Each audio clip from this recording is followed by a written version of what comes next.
Бәріңе сәлем. Бүгін тәп-тәтті жұмсақ бауырсақтар пісіреміз. Ал алдымен менің каналыма тіркелмеген болсаңыздар тіркеліп, лайк басып, комментарий жазуды ұмытпаңыздар. Ал бастайық.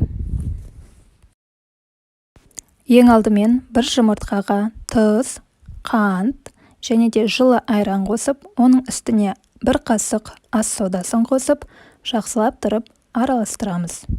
Біздің массамыз сода қосылғандықтан кішкене көпіршене түседі. Және де оның үстінен сұйық май қосамыз.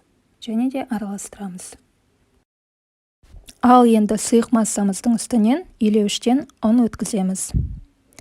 Ең басында аз-аздап қосып, оны араластырып аламыз. Енді қалған ұнымызды қосып, қолымызбен араластырып, жұмсақ қамыр илейміз. Қамыр илегенде қамырымыз сәл жабысқақ болуы керек. Ал енді ұн сеуіп, оның үстіне қамырымызды салып, тағы бір илеп аламыз. Және де оқтаумен оны жазамыз. Қамырымызды қатты жұқа қалдырып жаймаймыз. 1 сантиметрдей қалдырып жаямыз. Ал енді қамырымызды видеода көрсетілгендей кесеміз. Яғни ромб ретінде кесіп, әр кесілген бауырсақтарымыздың ортасынан бөліп, видеода көрсетілгендей жасаймыз. Ал енді менің видеоларым ұнап жатса, маған лайк басып, комментарий жазуды ұмытпаңыздар. Ал енді қызған майымызға бауырсақтарымызды саламыз. Және де бір жағы қызарғаннан кейін оны ауыстырамыз.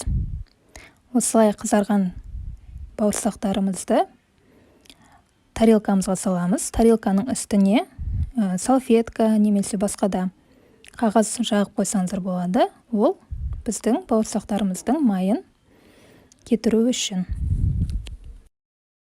Ал біздің тәтті бауырсақтарымыз дайын болды. Баршаларыңызға ас болсын. Қалағандарыңыз бойынша үстінен қант ұнтағын сепсеңіздер болады. Осымен біздің тәтті бауырсақтарымыз дайын. Баршаларыңызға рахмет. Ас болсын. Менің каналымды қолдап, лайк басып, комментарий жазуды ұмытпаңыздар.